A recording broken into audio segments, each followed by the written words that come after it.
Government यानी सरकार किसी भी देश में वो एक लीगल इंस्टीट्यूशन होता है जो उस कंट्री के सारे अफेयर्स को मैनेज करता है। सरकार अधिकारियों की, ऑफिशियल्स की एक व्यवस्था होती है। हालांकि हर एक कंट्री में सरकार होना अनिवार्य है, क्योंकि ये किसी भी कंट्री के लिए एक लीगल इंस्टीट्यूशन के रूप में होता है जो उस कंट्री के लिए पॉलिसीज बनाता है, नियम बनाता है, उसको लागू भी करवाता है। लेकिन हर एक देश में एक जैसे सिस्टम गवर्नमेंट के नहीं पाए जाते हैं। यानी कि गवर्नमेंट जो कि एक इंस्टीट्यूशन है, और सामान्यतया अगर हम गवर्नमेंट को ऐसे देखें तो गवर्नमेंट के 3 ऑर्गन होते हैं। एक होता है लेजिस्लेचर जो कि लॉ बनाने का काम करता है, दूसरा होता है एग्जीक्यूटिव जिसका काम उन लॉज को एनफोर्स कराना है, और तीसरा होता है जुडिशियरी जो कि एक इंडिपेंडेंट ऑर्गन की तरह काम करता है गवर्नमेंट का, और इसका काम होता है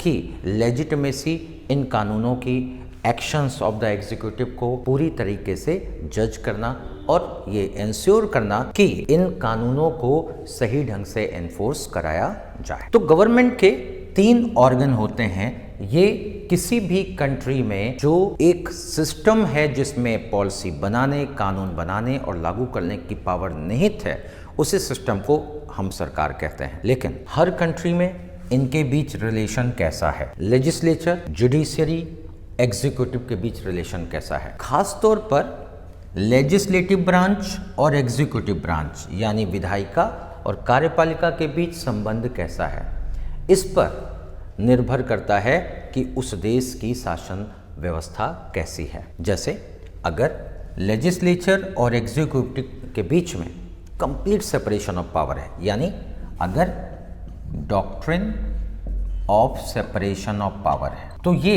इसका मतलब क्या है? इसका मतलब ये है कि लेजिस्लेचर का काम लॉ बनाना, एग्जीक्यूटिव का काम उसको इम्प्लीमेंट करना, और दोनों के बीच किसी भी प्रकार का कोई रिलेशन नहीं है, दोनों का एक दूसरे में कोई इंटरफेरेंस नहीं है। इस प्रकार के गवर्नमेंट सिस्टम को बोला जाता है प्रेसिडेंशियल फॉर्म ऑफ गवर्नमेंट।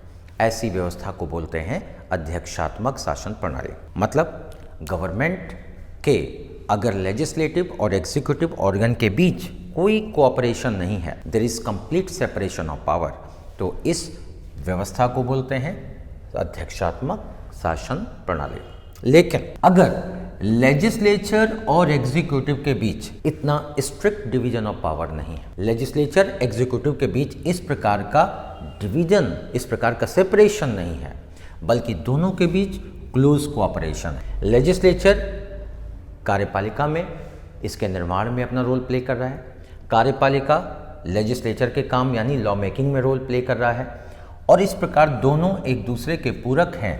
तो इस प्रकार की व्यवस्था doctrine of cooperation and coordination के नाम से जानी जाती है, और इस तरह की शासन प्रणाली को बोलते हैं पार्लियामेंट्री गवर्नमेंट सिस्टम यानी संसदीय शासन प्रणाली। विश्व में जैसे ब्रिटेन है, भारत है, यहाँ पर संसदीय शासन प्रणाली पाई जाती है, जबकि अमेरिका जैसे देशों में अध्यक्षात्मक शासन प्रणाली पाई जाती है। दोनों की अपनी अपनी विशेषताएं होती हैं, अपनी अपनी कमियां होती हैं, लेकिन भारत की व्यवस्था में संसदीय शासन प्रणाली को ही उपयुक्त माना गया, क्योंकि एक तो ब्रिटिश काल से हम इसी शासन प्रणाली से गवर्न होते आए, इसी के अनुभव को हमने प्राप्त किया, और दूसरा जो भारत का एक फैब्रिक है, सोशल फैब्रिक है, जहाँ पे इतने एथनिक ग्रुप हैं, इतने सारे स्टेट्स हैं जो multiple religious, linguistic, ethnic identity को रखते हैं, उनके बीच एक प्रॉपर, एक बेहतर कोऑर्डिनेशन बनाए रखने के लिए ज़रूरी है